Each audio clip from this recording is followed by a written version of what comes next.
African coast की शुरुआत की खोज किसने की?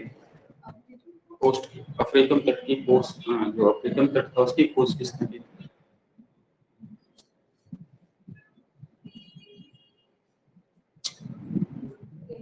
हेनरी द नेविगेटर, बताया ना। केप ऑफ गुड होप की खोज किसने? इसमें हेनरी द नेविगेटर की। बार्थोलोमियो कब की? 1487 कब की थी? 1487 में की थी।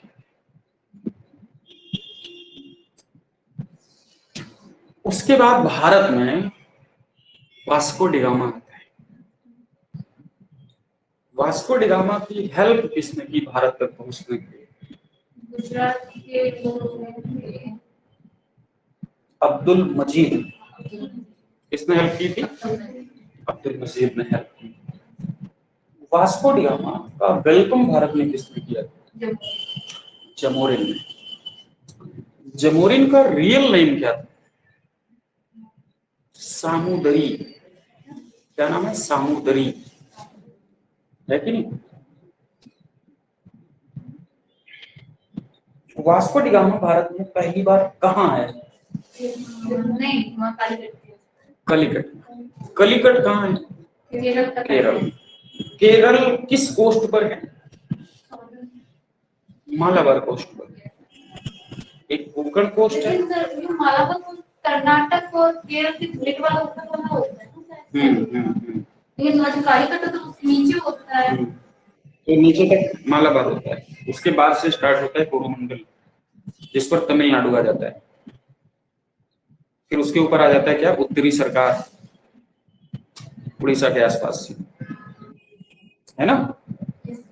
तो एक साइड में क्या है? मालाबार, दूसरे साइड में क्या है? कोरोमंडल, है कि नहीं? तो मालाबार कालीकट में तो नहीं है। तो कलिकट में, कलिकट कहाँ है? मालाबार में ये तो है। मैं पूछूं, कानपुर कहाँ है? भारत में है या नहीं है? तो कानपुर पूरे भारत में है? छोटा सा पार्ट है ना भारत का। ठीक उसी तरह से मालाबार बहुत बड़ा पार्ट है, उसका एक छोटा सा पार्ट है क्या? कलिकट। अगर उसने पूछ लिया सवाल में कि वास्को डी गामा भारत के किस तट पर आया, कोंकण तट, मालाबार तट, कोरोमंडल तट या उत्तरी सरकार, तो क्या राइट आंसर होगा? नहीं समझ रहे? ऐसे सवाल पूछ ले ना। अरे बात, आया तो था पानी की जहाज से ही, है ना। पानी की जहाज से आया, सही बात। तो पानी की जहाज किसी ना किसी डॉकयार्ड पर या जो शिप पोर्ट होते हैं वहां पर रुकी होगी। तो कलिकट कोई डॉकयार्ड तो था नहीं, वो प्लेस था जहां पर राजा जमोरिन या सामुदरी रहते थे। तो सवाल ये भी पूछा यूपीपीएससी ने कि वास्को डी गामा किस बंदरगाह यानी किस डॉकयार्ड पर उतरा? कपाडू। क्या नाम है? कपाडू। कपाडू सुन रहा है? वही कलिकट। तो डॉकयार्ड तो होगा ना जहां पर उतरेगा वो, इसीलिए आ जाएगा जमहूरी के पास। कहीं ना कहीं अपनी शिप को ठहराएगा, स्टे करेगा, तभी तो अंदर आएगा। तो जिस जगह पर, जिस डॉकयार्ड पर उसने अपनी शिप को स्टे कराया उसका नाम है कपाडू। क्या नाम है? कपाडू। ठीक है ना। तो जितने चांसेस हैं सवाल मतलब इस पार्ट में बनने को, मैं बता रहा हूँ। ओके, मुझे नहीं लगता है कि इससे ज्यादा डीप तुम लोगों से सवाल पूछा जाएगा। पूछा जा सकता है लग रहा है? इससे ज्यादा क्या डीप पूछे? इतना ही नहीं सुना तुम लोगों ने? सुना है? तुमने बस इतना ही सुना था, वास्को डी गामा सुना, यही सुना था ना, वास्को डी गामा भारत आया था। तुमने ये भी पढ़ा था कि भारत की खोज की थी उसने। तो कुछ गलतफहमियां दूर हुई ना कि खोज नहीं की थी, कुछ और हुआ।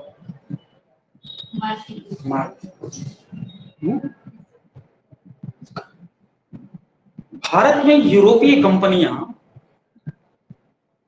जल मार्ग से आने के लिए क्यों मजबूर हुई? वहां से जल वहां से पास पड़ जाता होगा। ब्लॉक कर दिया गया, राइट। थल तो मार्ग वो भी से, तो जल वाला ही था सर। वो जल वाला था, वो थल मार्ग से आते थे। अच्छा तो ऊपर जो इस तरफ से हाँ, वहां कहाँ समुद्र है तुम्हारे यहाँ? ऊपर समुद्र है, वहां कहाँ समुद्र है? सागर है, कोई महासागर है? नीचे ही तो सारा सागर है, चाहे वो ओशियन सी हो, चाहे इंडियन सी हो, है, चाहे अरेबियन सी हो, अरब सागर, हिंद महासागर, प्रशांत महासागर, सब नीचे है। ऊपर तो कुछ नहीं है ना। ऊपर तो पाकिस्तान है, अफगानिस्तान है, कजाकिस्तान है, ईरान है बगल में। वहां कहाँ समुद्र है? नहीं है, बिल्कुल नहीं है। तो थल मार्ग से आते थे, है ना, लैंड रूट थी। अब ये सी रूट से आ रहे, तो सी रूट देखो कितना घुमावदार था, कितना लंबा रूट था।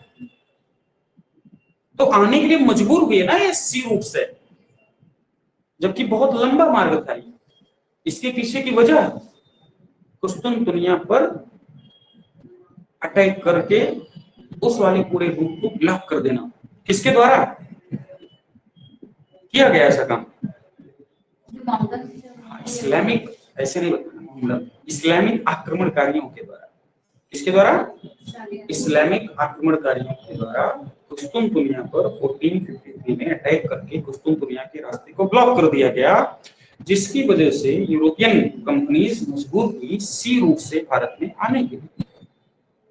राइट, ये से इसका आंसर हो जाएगा कि नहीं हो जाएगा? तो हमें पढ़े लिखे लोगों की तरह आंसर करना, लेमैन की तरह थोड़ी ना आंसर करनी है ना। तो तुम लोग लेडीज बनने के प्रोसेस में हो। किसमें? लेडीज बनने के प्रोसेस में, वुमेन बनने के प्रोसेस में। लेडीज बनने की प्रक्रिया में हो नहीं, क्योंकि जब भी कोई बेहतरीन सेमिनार या सिंपोजियम वगैरह ऑर्गेनाइज किया जाता है, लोग यही बोला करते हैं अक्सर, लेडीज एंड जेंटल। तो वहाँ हाउस वाइफ थोड़े आते हैं। तो वहाँ कभी तुमने सुना इस बात को, वुमेन एंड जेंटल में कभी बोला किसी ने? क्या बोलते हैं? Ladies and gentle. तो फिर कोई विशेष मतलब थोड़ा होता है, डिफरेंस थोड़े है। लेडीज भी फीमेल कैंडिडेट होती है, वुमेन भी फीमेल कैंडिडेट होते हैं, बट दोनों में डिफरेंस होता है। एक घर में चूल्हा चौका बर्तन करती है, झाड़ू उठाती है, और तुम पेन उठा के बैठी हो। तो ये डिफरेंस है। तो तुम्हें डिसाइड करना है कि तुम्हें पूरी जिंदगी पेन उठाना है, पूरी जिंदगी झाड़ू उठाना है। समझ में आया ना? तो काम तो वही है, जो तुम्हें पसंद है वो कर लो। कुछ लोग पेन उठा के काम कर रहे हैं, कुछ लोग झाड़ू उठा के काम कर रहे हैं। कुछ तो दोनों काम कर नहीं, नहीं सर, क्यों नहीं? ये गलत बात, वो दिखावा भरोसा है। जिसने पेन उठाया ना, उसको झाड़ू उठाने का समय नहीं, रियलिटी नहीं। अगर जिसने सच में पेन उठाया है, उसको झाड़ू उठाने का टाइम नहीं।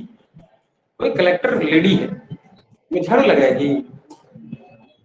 जो रिच क्लास हो जाती है, वो अपने कपड़े क्यों नहीं धुलते हैं? कभी सोचे इस बात को? टाइम नहीं, शेड्यूल बिजी होता है। वो अपने अपने बहुत सारे काम वो खुद नहीं करते। क्या उनके अंदर ईगो आ गया? नहीं, ईगो नहीं आया। क्योंकि अगर वो काम वो करेंगे, फिर उनका काम कौन करेगा? उनका काम दूसरा तो कोई कर सकता है। कपड़ा धोना, बर्तन धोना, एक दूसरा कोई तो कर ही सकता है ना। लेकिन उसका जो एडमिनिस्ट्रेशन वाला काम है, वो कौन कर पाएगा? कोई नहीं कर पाएगा, वो तो उसको ही करना पड़ेगा ना। इसलिए झाड़ू लगाना, बर्तन धुलना, पोछा लगाना, ये दूसरा काम है। कपड़े धोना ये दूसरा आदमी। रियलिटी में ऐसा होता है क्या? ऐसा ही होना चाहिए। ये ईगो नहीं है कि मैं कलेक्टर हो गई तो मैं झाड़ू नहीं लगाऊंगी, बकवास। अगर उसने झाड़ू लगाना स्टार्ट कर दिया अपने घर में, इसका मतलब है कि वो अपने पद का सही इस्तेमाल नहीं कर पा रही। समझ में आ रहा है? तुम्हें लग रहा है भुआएं चढ़ रही, गलत बात बोल रहे हैं। ऐसा ही होता है। मेरे काम करती हैं, तो जॉब भी करती हैं। उनकी जॉब देखो ना, उनकी जॉब किस लेवल पे है, क्या है? तो टीचर है। टीचर की रिस्पेक्ट अपने इंडिया में कितनी, कितनी रिस्पेक्ट है टीचर की? टीचर बनने जा रहे हैं, मुझे भी बता दो। और क्या, अपने देश में क्या बात की टीचर, किस बात की रिस्पेक्ट है टीचर की? हाँ? मैं पीएचडी हूँ, मैं पीएचडी डिग्री कॉलेज में असिस्टेंट प्रोफेसर भी हूँ। ठीक है, एसडी कॉलेज। बच्चे आते हैं ऐसे निकल जाते हैं, उनको कोई मतलब नहीं। उनके सामने पता नहीं कितने असिस्टेंट प्रोफेसर घूम रहे हैं, और कलेक्टर यहाँ से निकल जाए तो 5 लाख की एम्बेसडर में हम लोग आए भरते। क्या बात है, हैं? सिंगल लगी है उसको, सिंगल नहीं लगी उसके पास। एक असिस्टेंट प्रोफेसर की सैलरी 2.5 लाख रुपया होगी प्रमोट होने के बाद। एक कलेक्टर की सैलरी 1 लाख प्लस नहीं, तो प्लस नहीं होती इसकी सैलरी। एक असिस्टेंट प्रोफेसर की सैलरी वो 50 प्लस होती है। रिस्पेक्ट किसकी होती है समाज में? क्यों? इसके पास पावर है। क्या है? इंपॉर्टेंट पावर है, शक्ति का, ताकत का। और समाज उसी आदमी की रिस्पेक्ट करता है जिससे समाज का लेना देना हो। समाज का लेना देना जिस व्यक्ति के साथ होता है, आदमी उसी की रिस्पेक्ट करता है। सेना में ब्रिगेडियर भी होते हैं, जनरल भी होते हैं, आर्मी चीफ भी होते हैं। तुम्हारी गांव में जो रहने वाली दादी है उनसे पूछो, ब्रिगेडियर साहब आए तो दादी ठीक है आए होंगे। दादी खाली इतना बताओ, दादी आज अपने गांव में कलेक्टर है, कहाँ किसके घर, भाव चेंज हो जाता है। नहीं चेंज होता, भाव चेंज हो जाता है। जबकि उससे बड़े रैंक का आदमी आए, ब्रिगेडियर, जनरल, फर्क नहीं पड़ता, क्योंकि समाज का कोई लेना देना नहीं है, कोई लेना देना नहीं। कलेक्टर का सीधा लेना देना है समाज के साथ, उससे जिससे आपका मतलब है, आप इसकी रिस्पेक्ट करते हैं। सबकी थोड़ी रिस्पेक्ट करते हैं, सबकी रिस्पेक्ट नहीं, सिर्फ हम लोग उस आदमी की रिस्पेक्ट करते हैं जिसकी वजह से दिक्कत हो या दिक्कत हो सकती है। टीचर से आदमी क्यों नहीं डरता? क्योंकि उससे कुछ नहीं होना है। क्या कर लेगा? गवर्नमेंट ने ऐसी ऐसी एनआईटी बनाई है, उसने आप लड़के को मार नहीं सकते, मार दिए तो अंदर करवा देंगे। तो है लड़का का मारा जा सकता है ना? नहीं मारा जा सकता। आप लड़के से ऊंची बात भाषा में बात नहीं कर सकते। न्यू एजुकेशन पॉलिसी देख लो, एनईपी 2020 देखो, खतरनाक आई पूरी की पूरी। कुछ नहीं कर सकते। टीचर गुलाम हो गया है बच्चों का, टीचर गुलाम हो गया है। इस दुनिया में, भारत दुनिया में नहीं पता मैं, भारत में और बेसिकली अपने इस राज्य में सबसे टफेस्ट प्रोफेशन है टीचिंग। सबसे टफेस्ट प्रोफेशन है टीचिंग वाला। ये बच्चा जो 12 से 20 साल की औसत आयु में जी रहा है, जब वो मोबाइल उठाता है ना, किसी भी रील्स को वो 2 सेकंड, 5 सेकंड, 10 सेकंड नहीं बर्दाश्त कर पा रहा है, स्क्रॉल कर देता है। सोचो, हम किसी भी चीज को 5 सेकंड नहीं बर्दाश्त कर पा रहे, कोई टीचर 50 मिनट कैसे पढ़ा देगा उस स्टूडेंट? जो स्टूडेंट 5 सेकंड किसी व्यक्ति को रील्स में नहीं बर्दाश्त कर पा रहा है, वो स्टूडेंट से आप उम्मीद करते हैं कि आप उसको 50 सेकंड लेक्चर देके रोक लेंगे और गदर नहीं काटेंगे क्लास में? कितना टफेस्ट पेशा है। तो टीचर को कॉमेडियन बनना पड़ रहा है। टीचर की गलती है कॉमेडियन होना। वो जानता है कि अगर हम कॉमेडी नहीं करेंगे, इस तरह की बात नहीं करेंगे, तो बच्चा रुकेगा नहीं, वो बौरा जाएगा 2 मिनट बाद, गरियाएगा अलग मन में बैठे बैठे क्या पढ़ा रहे नहीं। ये सच में बहुत भयानक स्थिति है। अच्छा बर्दाश्त करने की इच्छा में है ही नहीं। तुमसे ज्यादा उम्र है हम लोगों के यहाँ। टीचर जब हम लोग कक्षा 5-10 में पढ़ते थे, टीचर मार के मुर्गा बना देते थे। ऐसे फंसा फंसा के मार देते, ऐसे फंसा फंसा के मारते थे, दमादम मारते थे, मार के मुर्गा बना देते थे। और बाप माँ को पता चल जाए तो मम्मी पापा और मारते थे। अभी यही कानपुर में शायद किसी कॉलेज स्कूल की बात है, किसी टीचर ने किसी बच्चे को थोड़ा सा डांट दिया और मार दिया। उसकी पूरी फैमिली आई, उस टीचर को प्रिंसिपल के सामने इतना मारा कि टीचर बेहोश हो गया। बहुत बुरी तरह से मारा, लड़के के सामने अपने। बताओ उसे टीचर की क्या औकात बची होगी, बताओ बची कोई औकात उस आदमी की? टीचर होना बहुत सरल काम है, टीचर को बड़ा एहसान है।